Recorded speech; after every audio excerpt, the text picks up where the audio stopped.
Welcome to Partners in Ovation. Today I couldn't be more excited to have one of my favorite colleagues that I have worked with and I've known for a lot of years, even before she came to Ovation. And it is with just great pride and pleasure to have our own Vice President of Development, and that is Tanya Mazor-Posner. And we are going to find out about her journey she's been on a lot of journeys, and we're going to find out a little bit about her today. So I want to tell you, welcome, Tanya. I am so excited to have you. This is like a day of some good energy between us because we always enjoy it. First of all, I think you look beautiful. I always enjoyed the fashionista. And so I'm looking at us and I think we're very well coordinated, so I think we're ready to go. I think we are ready to go. I do. I want you to tell me a little bit about your personal and professional journey before you came to Ovation.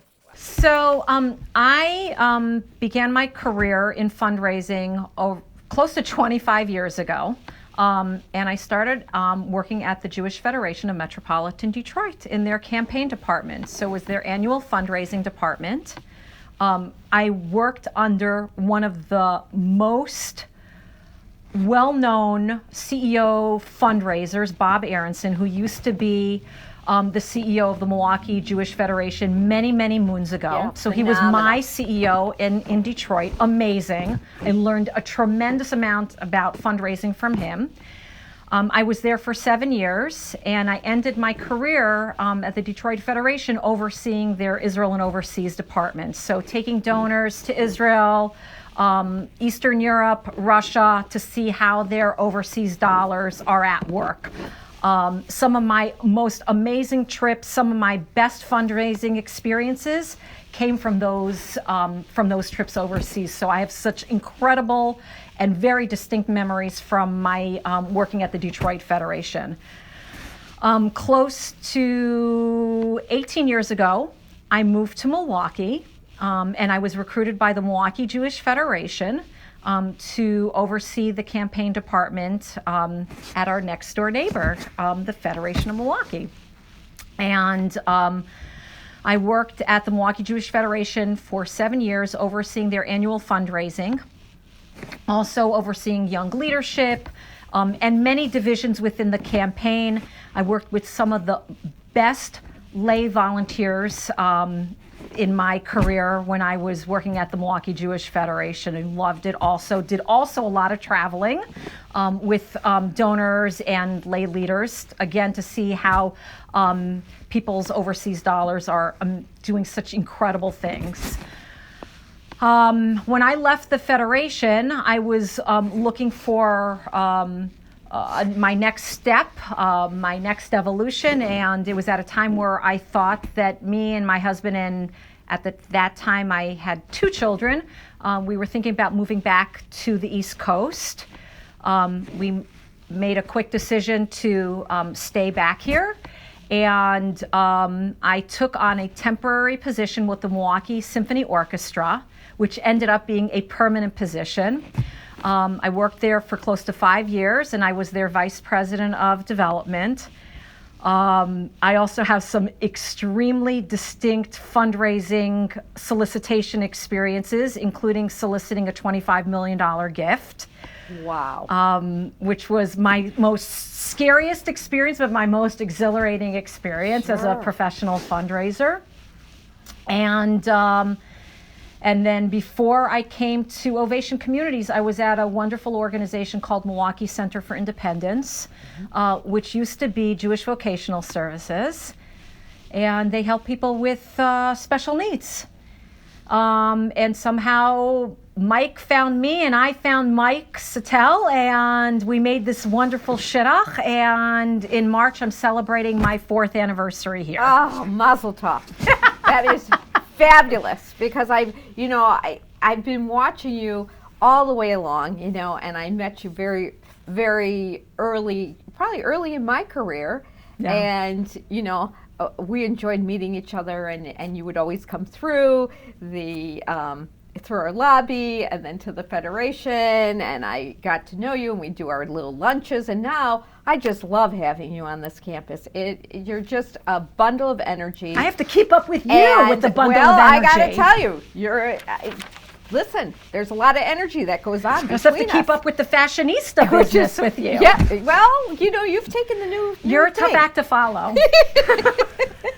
For our viewers who maybe are not familiar with the Jewish Home and Care Foundation, please give us a little background on what it is and the amazing work that you do here, Tanya. Okay, so it is overwhelming to sit in this role that I'm in right now, because the matriarch of this organization is Nita Correa of blessed memory.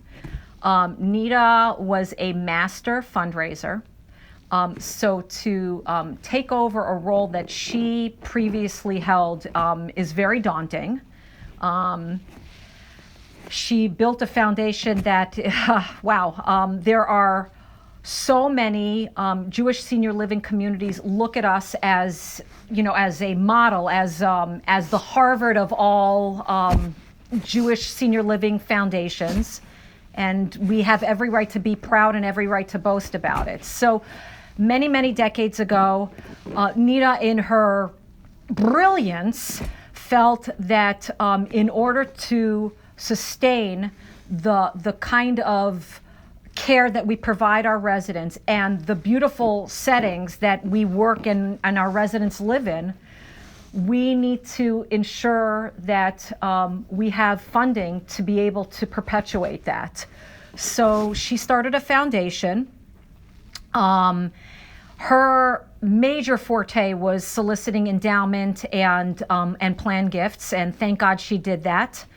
Her largest and most significant gift was a gift from a woman named Lillian Garner, who was not a resident, Lillian befriended Nita. They became very, very close. Long story short, upon Lillian's passing, Lillian left the foundation with a $40 million bequest, and that basically basically took our foundation to the next level.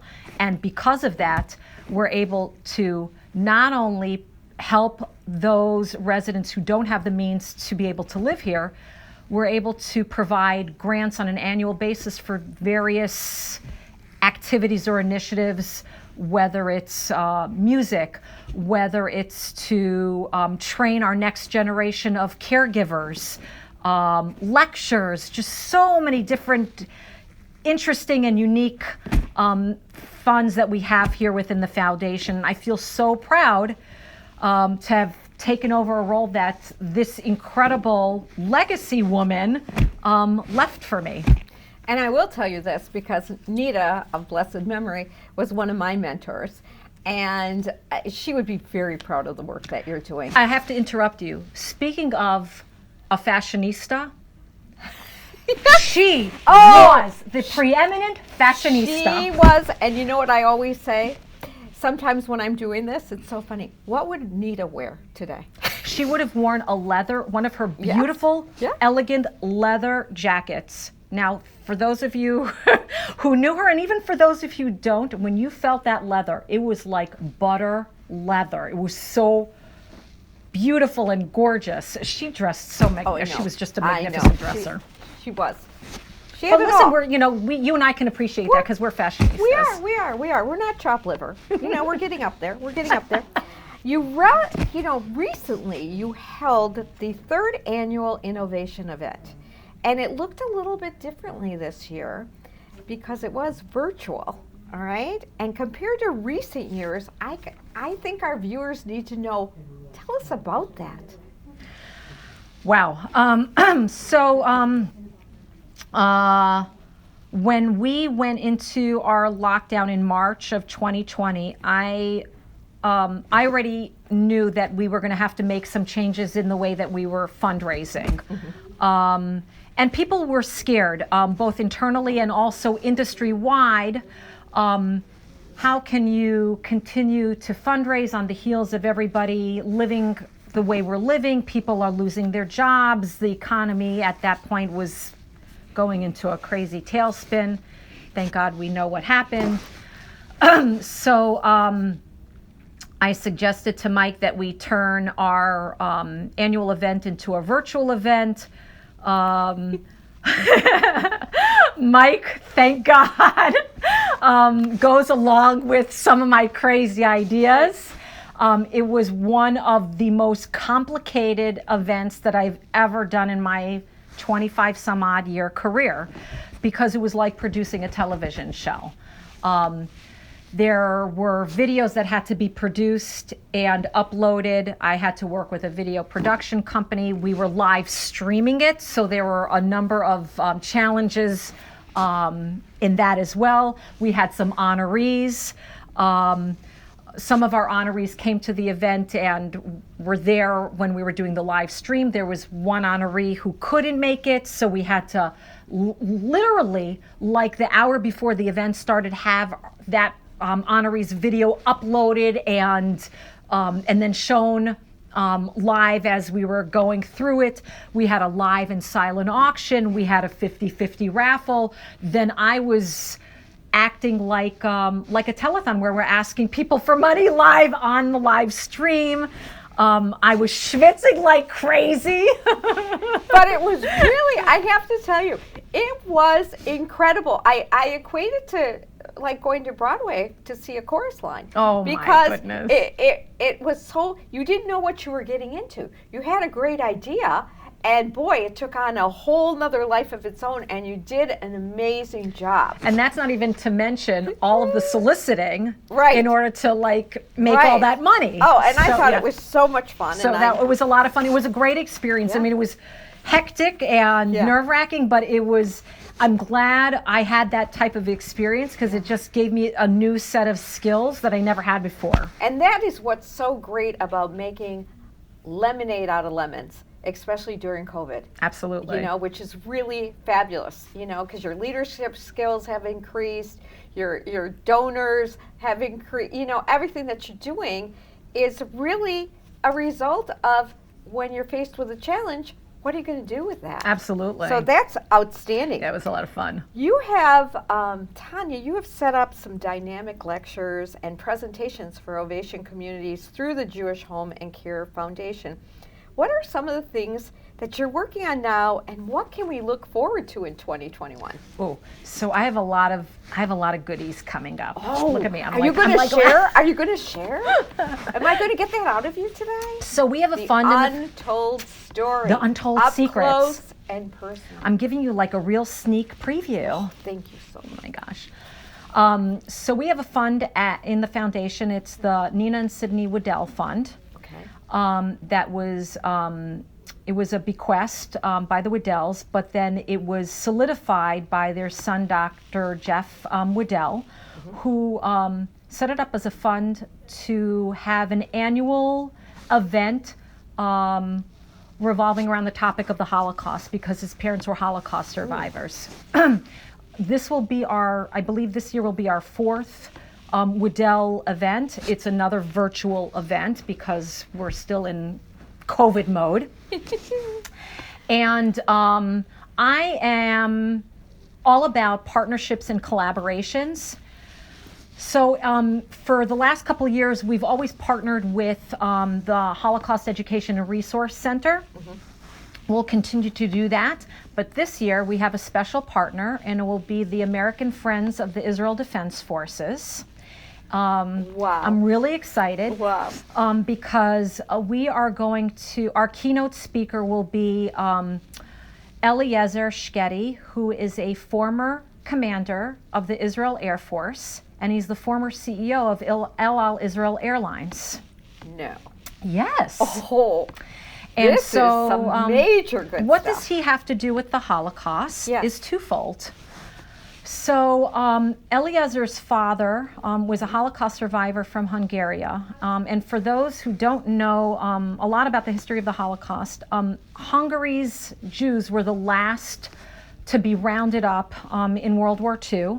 And unfortunately, most of the Hungarian Jews were decimated upon their entry to Auschwitz. However, Eliezer's father, Moshe Shketi, was one of the survivors. at the end of the war made Aliyah to Israel. That's how Eliezer obviously became, Israeli, whatever, born and raised in Israel. Eliezer tells this, and I don't want to share the full story, but Eliezer shares this incredible story about the president of Israel inviting Eliezer to a special dinner with the Hungarian ambassador. And of course, Eliezer invites his father, and Moshe Shkedi, on the way to this special dinner, talks about the profound meaning of that particular dinner and this incredible opportunity to meet with the Hungarian ambassador. And I'm not going to share the rest because you're going to have to hear it live while it's on the live stream. I'm tuning in. You should. And the second reason why Eliezer has a connection to the Holocaust is under his leadership in the IAF. They had a special flyover, Auschwitz. The Israeli Air Force had a special flyover about a little bit more than a decade ago, where the Air Force flew over Auschwitz in memory of the millions of Jews that were murdered in Auschwitz and throughout the Holocaust. So it's going to be incredibly interesting, and that will be either the end of April or early May. TBD. Wow. TBD.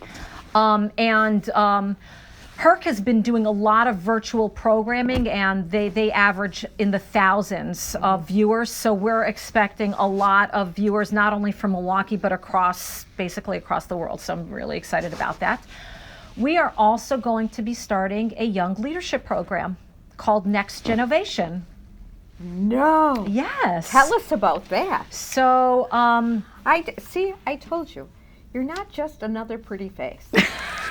Neither are you. Wow, that's amazing. So, I for a number of years, I've been sitting on our different boards here at Ovation, and listen, you come to our, you obviously staff our High Point board meetings. Mm-hmm. I sit on High Point. I go to foundation board meetings and the Jewish Home board meetings. And to be perfectly honest, the board skews, they skew a little bit older. And I also felt that there was a need for more diversity on our boards. Mm-hmm. And so the foundation is partnering with Fuel Milwaukee, which is Milwaukee's largest young professionals organization. Our foundation has done a number of other events with them. And we're going to be launching an 8-part leadership series. And we're going to recruit about 25 young adults from the community, Jews and non-Jews, from all walks of life, in the hopes that once they finish this 8-part series, we'll be able to place them on different committees or different boards within Ovation and also within the general community. That is way exciting. So I'm excited about that, and we're also going to start a teen board. So Julie Schlensky, our Posner intergenerational coordinator, is going to be launching a teen board. So they'll also be going through a learning program, and then she's going to work with those teens on an ongoing basis to do volunteer work with our residents and doing all bunch of really fun and unique activities in conjunction with our staff and our residents, and we're really so proud and so excited about that. That is fantastic. And it reminds me of Nita Nita's Corridor, right? Yeah. And from generation to generation. Absolutely. And that's what we, in order to be vital today, that's fantastic. That is excellent strategic forecasting. Wow, it really thank you. Wow, that's so nice. It really is. Now I get to the best part. The best part is some of the things that maybe you don't know about Tanya. That maybe you do, maybe you don't. But I know that Tanya, in the last couple of years, has done some major lifestyle changes. And can you talk about that a little bit? Okay. Lifestyle changes that ended up somehow migrating into Ovation Communities. Yeah, of course it did. So about 2.5 years ago, I started long distance running, really training for a marathon. My original intent was to train for the Jerusalem Marathon of 2020. I did this as a way of celebrating my milestone 50th birthday, which was now like 18 months ago. I can't even imagine my life without running anymore, even though there are no real marathons taking place at this point. I have the experience of doing one real full marathon and 2 half marathons. I'm saying real because, those were the ones that actually took place in person. Running is such an important part of my life. I did this really as a way to celebrate my milestone birthday. I did it as a fundraiser to raise awareness and money for Ovation Communities, Bader Hill Academy, the American Friends of the IDF, and it just became part of me, and so much so that I lost like over 50 pounds in the process of doing that. And you look marvelous. Aw, Absolutely. Thank you. Absolutely. And so I still run, even in this weather. I run almost every single night. And my hope and dream is that whenever Israel is not in a lockdown, that I get to run that Jerusalem Marathon, because I'm craving it. I'm totally craving that run. You're going to do it. It's going to happen. So one of the other things that I have been thinking about for a long time is, I know, did your mom come from Israel? So my mom was born and raised in Israel. My father was a Holocaust survivor himself, and made Aliyah to Israel in the middle of the war. He was I think he was about 6 or 7 years old. He lost his father, so he was an orphan, and he was sent on a very, very treacherous journey with 1,000 other orphans to Israel. So his experience as a youngster was very, very difficult. And so he grew up in an orphanage in Israel, and then also did a military service in the Israeli army. Actually, he received like a commendation because he was part of the Israeli paratroopers who parachuted into the Sinai Desert during the 1956 Sinai campaign. Wow. So Israel is really very, very much part of who I am and what I'm all about. She's part Israeli American. It's a great combination. So what's your favorite Israeli food? This is very important, this question. I love a good shawarma and a laffa. Do you know what a laffa is? No, I don't. Okay, so, but you've had it in a pita, right? Yeah, I've had it in Israel. Okay, a laffa is like this, it's like a, not a tortilla, what's the soft Mexican bread? A tortilla?